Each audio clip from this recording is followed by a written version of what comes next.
오늘도 비는 오지만 비가 오기 때문에 더 하나님과 교제하고 또 우리 하나님의 은혜 가운데 은혜의 성령의 단비를 맞는, 그래서 오늘 하루도 그 성령의 단비 가운데 푹 젖는 오늘 하루의 삶이 되시기를 바랍니다. 자, 오늘 저는 질문 먼저 하고 넘어가겠습니다. 여러분은 오늘 누구와 교제를 하기로 약속되어 있습니까? 또 여러분 누구와 교제하기를 원하십니까? 이 질문을 먼저 드리고 오늘 말씀을 보겠습니다. 오늘 요한 1장 3절입니다. 우리가 보고 들은 바를 너희에게도 전함은 너희로 우리와 사귐이 있게 하려 함이니 우리의 사귐은 아버지와 그의 아들 예수 그리스도와 더불어 누림이라. 아멘. 자, 오늘 본문을 통해서 여러분 눈치를 채셨겠지만 오늘 우리의 하루에 우리가 오늘 하루 가운데서 누구와 교제를 해야 되며 또 누구와 교제하기를 원하십니까? 라는 그 질문에 여러분의 답은 무엇입니까? 오늘 본문에서는 사도 요한이 이 서신서를 받는 사람들에게 매우 자랑스럽게 전도하는 모습을 볼 수 있습니다. 이 당당한 모습을 잘 살피기 위해서 오늘 본절을 요즘 쉬운 말로 꽂히면 이렇습니다.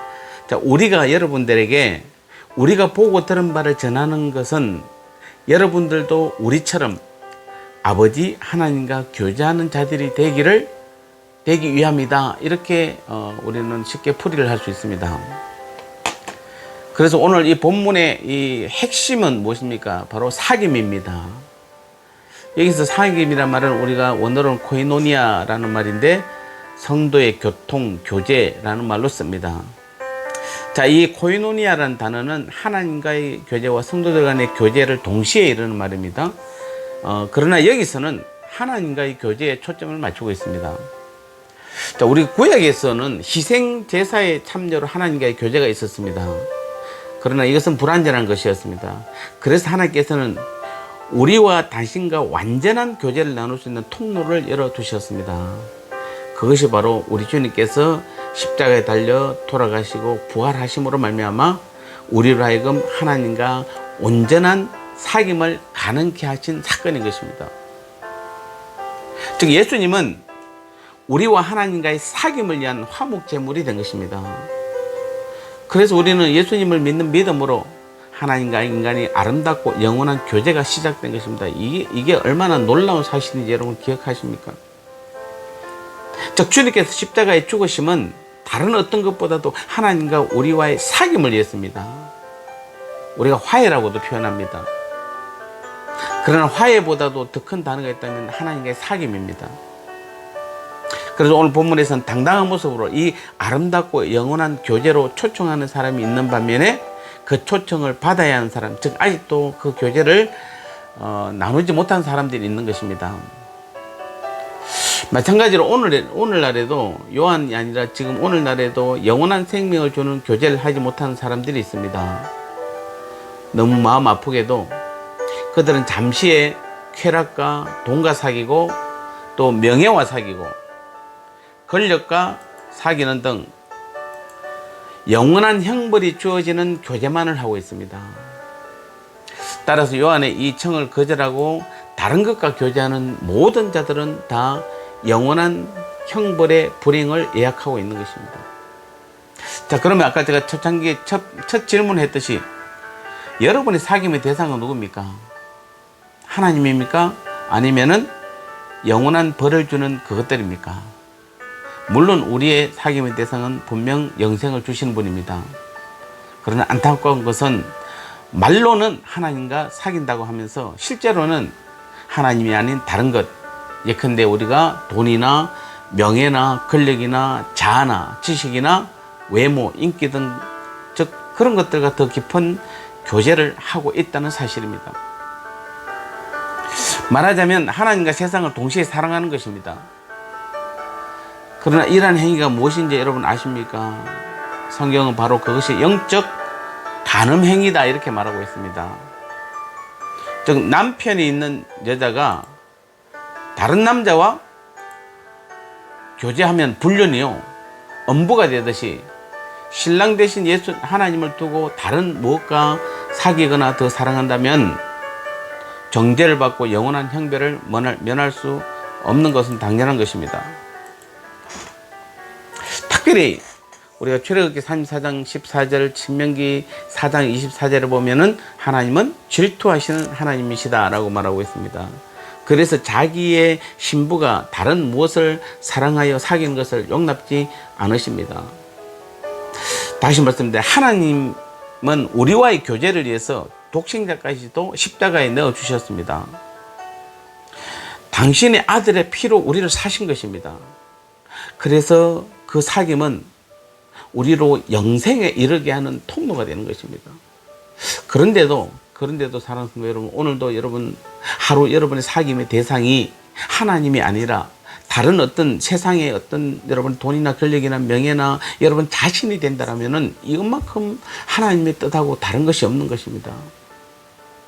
우리는 예수님을 믿습니다. 그리고 예수님의 십자가 사건도 믿습니다. 부활의 새 생명도 믿습니다. 그리고 그분이 우리 안에 들어오셔서 강림하셔서 성령으로 우리 안에 계심도 믿습니다. 그런데 이 모든 것들의 가장 근본이 무엇입니까? 바로 사귐이잖아요.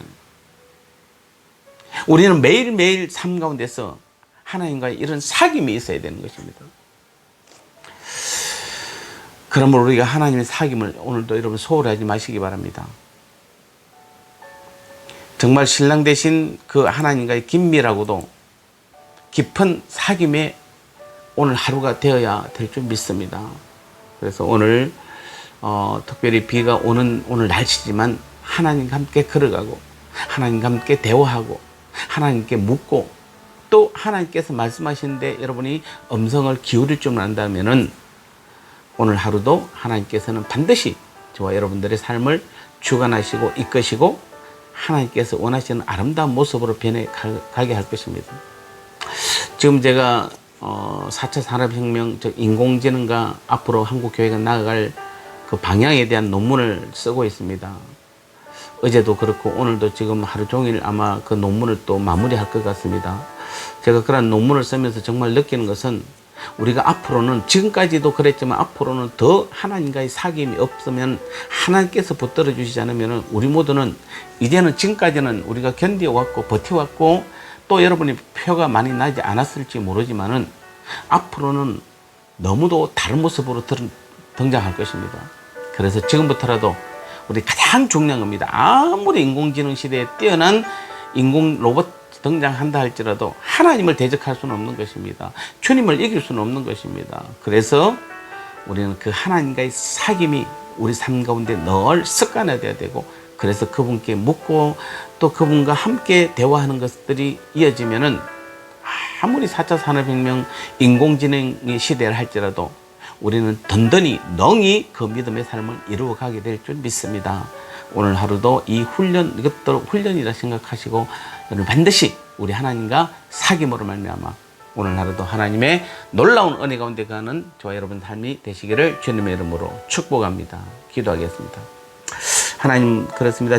우리 아버지께서 이 땅에 우리 주님을 보내주시고 십자가에 죽게 하심의 가장 근본 목적은 우리와의 화해를 통해서 사귐에 있다 말씀하셨습니다.